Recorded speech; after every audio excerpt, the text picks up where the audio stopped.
Então, gente, essa é a nossa segunda aula de Maquiavel. Eu vou agora entrar no texto mesmo, né? Então, eu vou. Eu não quis gravar essa aula no PowerPoint, porque eu acho que precisa de um contato mais físico. Então, eu vou fazê-la por aqui, mas não se sintam. Não achem estranho que eu vou estar lendo aqui toda hora, porque de fato, mesmo se tivesse em situações normais e eu tivesse dando aula presencial para vocês, eu ia estar olhando sempre para o PowerPoint. Então, enfim. O nosso livro, como já foi dito, é o Discurso sobre a Primeira Década do Tito Livio, né? E como vocês já sabem, o Maquiavel ele era um homem de seu tempo. Eu deixei isso bem claro na nossa primeira aula, né? E na dedicatória desse livro, ele dedica a Zanobi e a Cosimo, que eram dois políticos bem importantes da época, e na dedicatória ele já diz que ele ia discorrer sobre o que ele aprendeu na prática enquanto político, né? Porque a gente sabe que o Maquiavel ele foi político no período republicano, desde a queda dos Médicis até a volta dos Médicis, o Maquiavel foi político. Então tudo que ele escreve foi o que ele aprendeu nesse período. Então, eu friso isso muito porque eu tenho total certeza que vai cair uma questão sobre isso na nossa primeira fase, né? Porque o Maquiavel só cai na primeira, se não me engano. Vai cair uma questão sobre isso porque o Maquiavel ele é realmente responsável por essa quebra da política do dever ser e do que ela de fato é, tá? Um realismo político. Então, no livro primeiro, o Maquiavel começa dizendo que a natureza dos homens ela é invejosa. Então, qualquer novo pensamento ele é muito ele ele vai sofrer uma censura porque a natureza dos homens é invejosa. Ele sabia o que ele estava fazendo, ele sabia que estava fazendo uma revolução, né? Por exemplo, Nicolau Copérnico, que vocês com certeza conhecem, o que tirou o geocentrismo e colocou o heliocentrismo, o Copérnico ele só publica sua obra revolucionária quando morre. Assim. Ele deixou claro que queria que publicasse só depois de sua morte, porque ele tinha medo das retaliações que podia sofrer pelo grande impacto que estava fazendo. Então, todos esses homens que começam a Idade Moderna, eles sabiam da importância, a importância que eles estavam fazendo para o mundo. Assim. Eles sabiam que tudo que eles iam fazer era revolucionário. Então, Maquiavel ele deixa isso claro que ele podia ser censurado, infelizmente, porque é algo novo e os homens eles são invejosos, né? Então, nesse livro primeiro, ele já começa fazendo uma leve crítica à admiração da antiguidade de forma passiva. Ou seja, a gente olha para a antiguidade, a gente admira a antiguidade, mas a gente nunca copia a antiguidade. Da mesma forma que os médicos, eles usam conceitos médicos antigos para usar hoje em dia, a gente dificilmente faz isso com a política. A gente sempre escuta as pessoas, sempre lê sobre, por exemplo, coisas de Atenas, da Grécia Antiga, de Esparta, mas a gente nunca copia. Então, Maquiavel faz uma grande crítica a essa admiração passiva da antiguidade, tá? Então, o primeiro capítulo se chama Quais foram os princípios das cidades em geral e qual foi o de Roma. Então, quem olhar para Roma vai se admirar com tanta virtude que lá se manteve por um determinado período de tempo. Então, Maquiavel ele já começa pontuando quais que são, voa o papel aqui, quais que são os meios que as repúblicas e as cidades elas são edificadas, né? E são duas formas: pelos nativos ou por forasteiros. Por forasteiros são homens livres ou colônias, né? Na colônia aqui ele se refere, ele faz até uma análise que o Império Romano teve várias colônias, né? Por isso que ele já fala sobre isso. As colônias elas não começaram, colônia no sentido de cidades menores serem subordinadas a uma metrópole, ela não começa com as grandes navegações. Isso na história já é narrado muitas vezes. E Maquiavel ele faz um comentário um pouco infeliz, mas para a época a gente tem que entender, que ele diz que quando as colônias são feitas, ela dependerá da fortuna do edificado e a virtude do edificador. Fortuna é sorte, acaso, e virtude é... Virtude é difícil de dizer, mas talvez a grandeza, sabe? Tipo, a grandeza do edificador. Mas a gente sabe que colônia é difícil falar em grandeza de quem edifica, né? A gente que foi colônia entende que isso não importa qual que é a virtude, quem edifica. Não há colônia boa e não há colônia ruim. É esse ponto que eu quero chegar. E os edificadores que são nativos são quando são um grupo nômade que percebe... Não, nômades... Grupos dispersos que percebem que não podem reagir num determinado território por invasões exteriores, então eles se unem, fazem suas próprias leis e se ajudam dessa forma. Eu mudei para nômade porque há nômades que não têm um território, mas vivem em sociedade, tá? Capítulo 2 é de quantas espécies são as repúblicas e de que espécie foi a República Romana. Maquiavel começa dizendo que muitos de que escrevem sobre política têm uma opinião de que são 3 formas de repúblicas, né? E os mais espertos dizem que são 6. As 3 que a maioria das pessoas que escrevem sobre política tem certeza que existem é o Principado, o Optimates e o Popular. O Principado seria os reis, o Optimates seria os poderosos, ricos, né? E o Popular é o povo. E os mais espertos que falam sobre que são 6, essas 6 são as que derivam dessas 3 primeiras. Ou seja, do Principado vira tirânico, do Optimates vira um governo de poucos e do povo vira licencioso. Aqui, toda essa passagem tem um problema no que a gente chama hoje de herança. Por exemplo, o círculo maquiaveliano, tá? Eu vou falar ele rapidinho, não tá naquela... Porque aquele link que eu coloco lá, que a Federal dispõe, não é o livro inteiro, né? São só algumas partes, mas eu tô falando isso porque eu acho que é necessário para a gente entender. O que deriva aqui é um fator de herança. Por exemplo, havia um grupo que elegeu o mais esperto, o mais forte, e transformou esse em rei. Ou seja, edificando o principado. Quando esse morre e os filhos assumem, eles não têm a mesma virtude, a mesma grandeza do primeiro rei, então eles acabam fazendo um governo péssimo e o povo começa a criticar as atitudes desses filhos desses primeiros reis. Então o que acontece é, para reprimir o povo, eles viram tiranos, eles fazem leis absurdas e acabam que os poderosos da cidade não gostam dele e derrubam esse tirano e fazem um governo dos poderosos. Não são poucos ainda, são os poderosos da cidade, os ricos. Infelizmente, rico tem muito e, enfim, daí eles formam um governo para derrubar esse tirano. Os filhos desses ricos, o que acontece? Eles não têm a virtude dos pais e, para evitar todas as reclamações do povo, que a gente já sabe como que funciona, eles fecham e fazem um governo de poucos. Ou seja, a repressão aumenta, tudo aumenta e o povo fica bravo e toma o poder. E quando o povo está no poder, eles acabam que ficam licenciosos. Ou seja, a licença é onde ninguém mais trabalha, onde as pessoas não querem mais trabalhar, enfim. Todo mundo já ouviu que o órgão público não funciona, porque o órgão público, na visão de Maquiavel, é licencioso, né? Eles não trabalham. É claro que isso é uma brincadeira. Enfim. Esse ciclo ele é nocivo à sociedade. Então, o ordenador prudente é aquele que escolhe os 3 bons, ou seja, o principado, os optimates e o povo, e ordena para esses 3 em um só governo. Por exemplo, Licurgo, que era o rei de Esparta, ele ordenou um pouco aos reis, um pouco ao rei, um pouco aos os poderosos ricos e um pouco ao povo, e a paz lá reinou por muito tempo.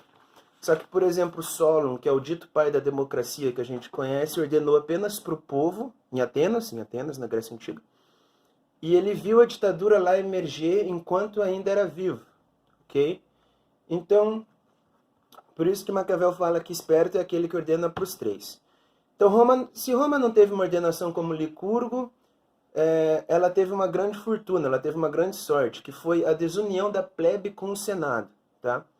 Rômulo ele fez Roma para ser um reino. Então, quando lá vira república, só vira república no nome. Ainda continua com o poder dos reis vigente. Ou seja, havia o cônsule e o senado. que respectivamente são Principato e Optimates. Depois de um tempo, a nobreza romana ela deu espaço ao povo e foi criado o tribuno da plebe, né? Só que esse tribuno da plebe só foi criado pela desunião entre a plebe e o senado. E quando foi criado o tribuno da plebe, ordenou então para o principado, que é os cônsules, o senado, que são os optimates, e o povo. Ou seja, por isso que é especialmente necessário, estritamente necessário, ordenar para os três. O terceiro capítulo se chama Que acontecimentos levaram à criação dos tribunos da plebe em Roma e o que tornou a república mais perfeita.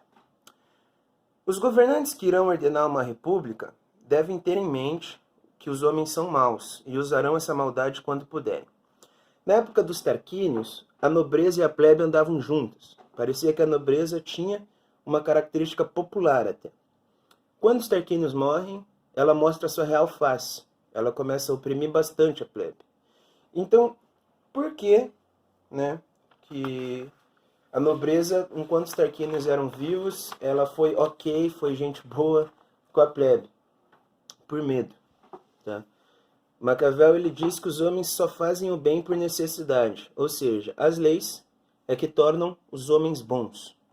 Quando os Tarquínios morrem, a nobreza mostra sua cara e começa a oprimir a plebe. Ou seja, isso é importante, as leis que fazem um homem ser bom, segundo Maquiavel. Não é minha opinião, deixa isso claro. Quarto capítulo se chama A desunião da plebe e senado tornou livre e poderosa a República Romana. Maquiavel ele não nega que Roma foi grande por conta da milícia e da fortuna.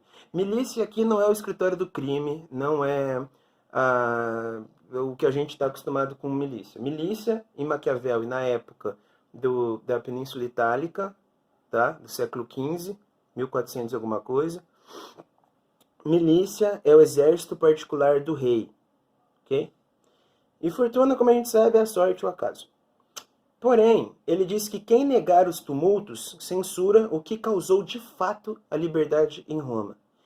Em qualquer república existe dois, que são os grandes e os pequenos, e todas as leis são produtos dessa desunião entre os grandes e os pequenos.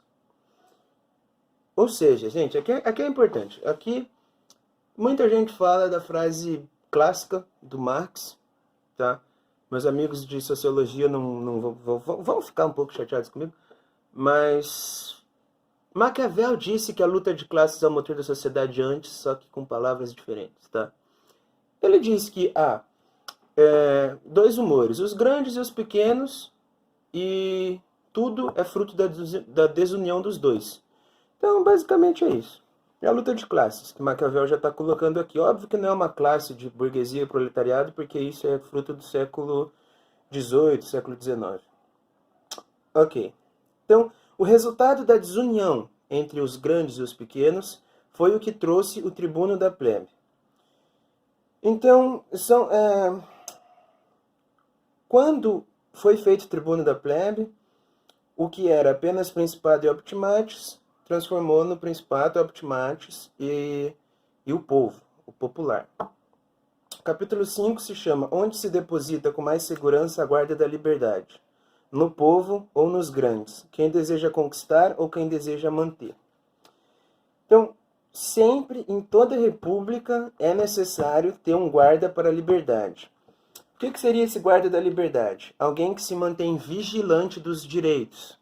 A garantia dos direitos que são conquistados, é necessário um órgão para lutar e manter o direito conquistado. Lutar por mais direitos e manter os que já foram conquistados.